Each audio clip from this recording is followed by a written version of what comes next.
नमस्कार, मी पूजा. लोकमत मध्ये तुमचं स्वागत आहे. महाराष्ट्रात सध्या पाऊस गायब झाल्याचं चित्र आहे. अनेक भागांमध्ये कोरडं वातावरण पाहायला मिळतंय. हलक्या सरी पावसाच्या फक्त आपल्याला पाहायला मिळताय.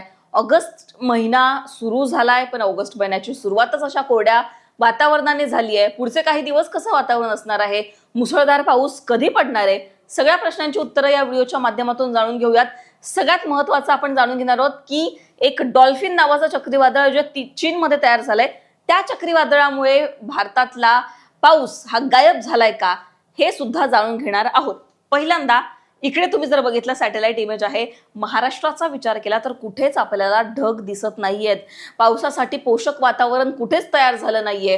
कारण काय, तर कमी दाबाचे क्षेत्रच कुठे आपल्याला तयार झालेले दिसत नाहीयेत. कमी दाबाचे क्षेत्र का तयार होत नाहीयेत, तर त्याचं सगळ्यात महत्त्वाचं कारण बोललं जातंय अल निनोचा प्रभाव. आता हा जो अल निनो आहे, अल निनो काय करतो तर मान्सूनच्या वाऱ्यांना विस्कळीत करतो. अल निनो कधी येतो, अल निनोचा धोका कधी वाढतो? प्रशांत महासागरात जेव्हा आपल्याला तापमान वाढताना दिसतं. आता याच प्रशांत महासागरातील वातावरण सध्या विस्कळीत झालंय आणि त्याचं सगळ्यात महत्त्वाचं कारण बोललं जातंय जे डॉल्फिन चक्रीवादळ आपल्याला पाहायला मिळतंय चीनच्या बाजूने. त्याबद्दल मी तुम्हाला सांगणारच आहे. त्याआधी थोडक्यात बंगालच्या उपसागरातलं हे वातावरण बघा. इथे आपल्याला सध्या कुठलंही कमी दाबाचं क्षेत्र पाहायला मिळत नाहीये. फक्त इथे वरच्या बाजूला एक कमी दाबाचं क्षेत्र होतं, ते डीप डिप्रेशन वर गेलेलं आहे, गुजरातच्या वर गेलंय. तिकडे थोडाफार पाऊस आपल्याला पाहायला मिळतोय. पण महाराष्ट्रात कुठेच आपल्याला पाऊस दिसत नाहीये. कुठेच पावसासाठी पोषक वातावरण तयार झालेली परिस्थिती नाहीये. आता बोलूयात त्या सायक्लॉन बद्दल, जे डॉल्फिन नावाचं चक्रीवादळ आहे, चीनमध्ये तयार झालेलं आहे. त्या चक्रीवादळाबद्दल थोडं तुम्हाला सांगते की नेमकं हे चक्रीवादळ काय आहे आणि या चक्रीवादळामुळे भारतातला जो पाऊस आहे तो गायब होतोय का, किंवा जो पाऊस आहे तो खेचला जातोय का या चक्रीवादळाकडे. हा भारताचा भाग आहे.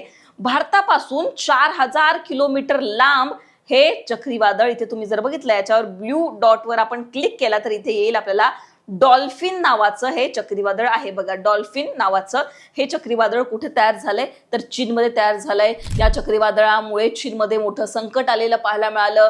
अक्षरशः तिथे पूर आला. अनेक लाखोंच्या संख्येने लोकांना स्थलांतरित करण्यात आलं. मुसळधार पाऊस तिथे पाहायला मिळतोय. आता या चक्रीवादळाचा थेट भारतावर परिणाम होतोय का, तर नाही.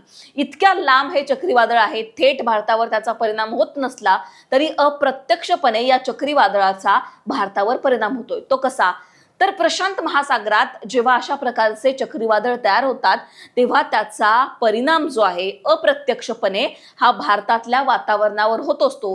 कारण इथे जी चक्राकार परिस्थिती या सायक्लॉनमुळे, या चक्रीवादळामुळे तयार होते, या चक्राकार वाऱ्यांमुळे काय होतं तर जे ओलावा आहे, जो ओलावा प्रशांत महासागरातला, तो या चक्रीवादळाच्या दिशेने खेचला जातो आणि जे बाष्पयुक्त वारे आहेत भारताच्या दिशेने येणारे, या बाष्पयुक्त वाऱ्यांच्या प्रवाहामध्ये अडथळा निर्माण होतो आणि त्यामुळे कमी दाबाचे क्षेत्र जे आहेत ते तयार होत नाहीत. कमी दाबाचे क्षेत्र तयार न झाल्यामुळे पाऊस पडत नाही. कमी दाबाचे क्षेत्र सातत्याने जेव्हा तयार होतात तेव्हा पावसासाठी पोषक वातावरण तिथे तयार होत असतं आणि पाऊस येत असतो. आता इथे काय होतंय तर अशा प्रकारे जेव्हा हे चक्रीवादळ तयार होतं प्रशांत महासागरामध्ये आणि या चक्रीवादळामुळे प्रशांत महासागरातील तापमान विस्कळीत होतं.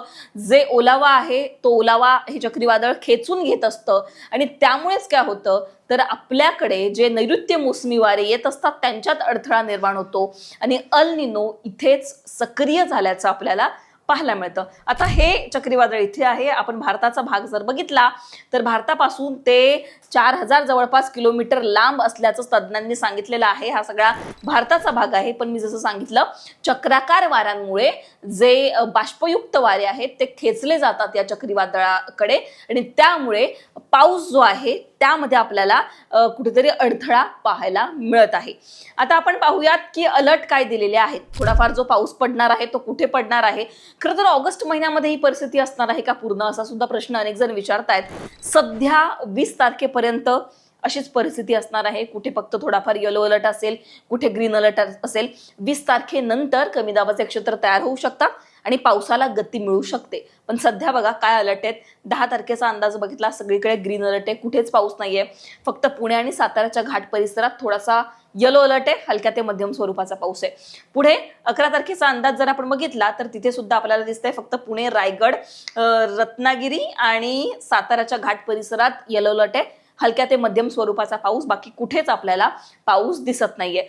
पुढे आपण बघितलं 11 तारखेचा अंदाज आपण बघितला, 12 तारखेचा अंदाज जर आपण बघितला, फक्त पुण्यामध्ये येलो अलर्ट आहे.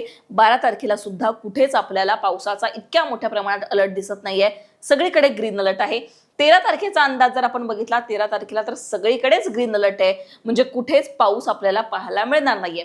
4 ते 5 दिवसांचा हा अंदाज होता आणि आपल्याला काय दिसलं तर 4 ते 5 दिवस महाराष्ट्रामध्ये फक्त ढगाळ वातावरण असेल, कुठे तर ऊन सुद्धा पाहायला आपल्याला मिळू शकतं, मुसळधार पाऊस असेल, अतिमुसळधार पावसाचं वातावरण असेल, अशी परिस्थिती कुठेच नसणार आहे. मग पावसाला गती कधी मिळेल किंवा पावसाचा जोर कधी वाढेल, तर जसं की मी सांगितलं, हवामान तज्ज्ञ असं म्हणतात की 20 तारखेनंतर हवामानात बदल होऊ शकतात. त्या संदर्भात जे काही हवामान विभाग अपडेट देईल ते मी तुमच्यापर्यंत पोहोचवेलच, पण सध्या 4 ते 5 दिवसांचा हा अंदाज आहे. तुम्हाला आणखीन काही प्रश्न असतील तर ते कमेंटमध्ये सांगा.